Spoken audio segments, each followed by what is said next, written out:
Before we dive into more pages and components for the different posts, subpages, and the admin area, let's add some header. Wouldn't that make sense? So let's add a special header component to our application. And I'll do this by creating a new folder in the components folder, the navigation folder. The name is totally up to you. Now here, I again prepared something. I prepared 3 components which you can find attached to this video, which I'll just paste into the navigation folder. The header.view file, the sidenav.view file, and the sidenav toggle.view file. Sidenav toggle is a simple hamburger menu created with CSS, which we can click, which emits a toggle event, which we can listen to from parent components. The header component includes that toggle and listens to that custom toggle event we're emitting. It then emits another event, sidenav toggle, which we'll have to handle. I then include some logo, which is just some text with a next link though. And I have my navigation items as normal list items with next links to blog, about, and admin. And then I got some styles at the bottom here to style this all beautifully.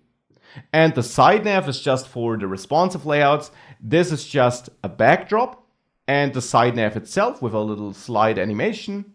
Also with a property it receives to decide whether it should be shown or not, and then some stylings. Now to use these components, we'll have to go to our default layout because I want to include that header in all my pages.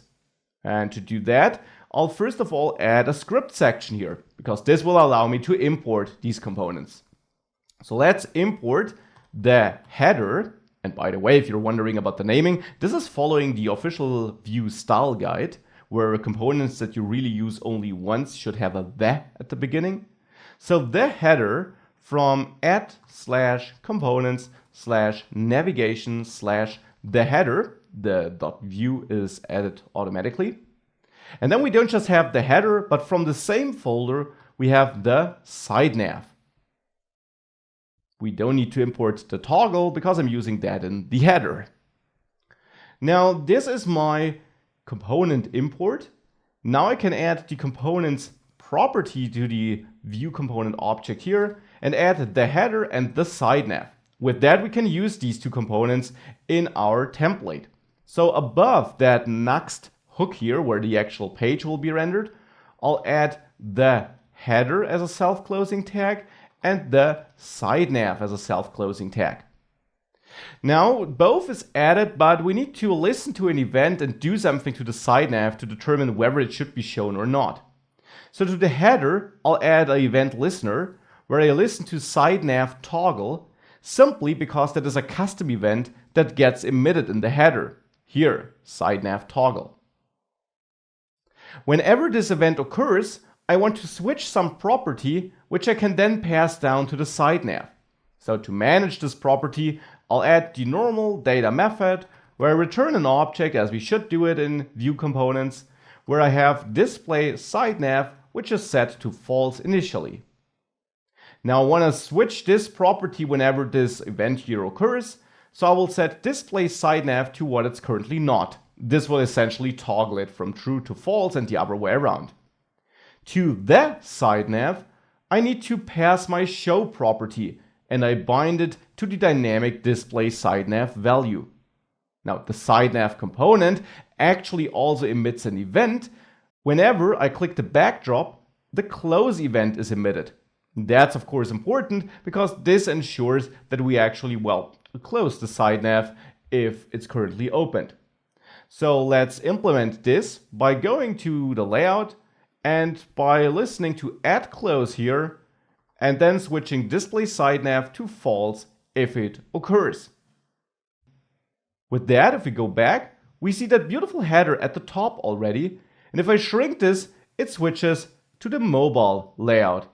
So with that, it looks much better, I'd say. This is now the header and so on implemented.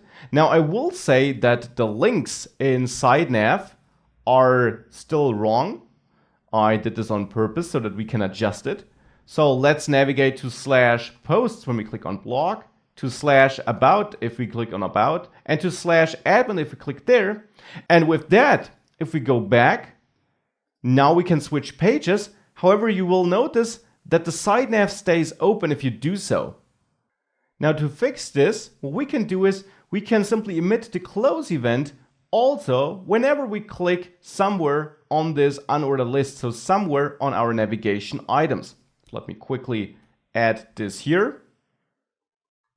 And now if I save that and go back and reload the page, I can click onto these links and that also closes the site nav then. So with that, we got a responsive header and navigation implemented. There's of course more we can do, for example, work on the entire posts section, before we then also later will have a look at how we populate this with real dynamic data instead of hard coding everything. But let's focus on our components first.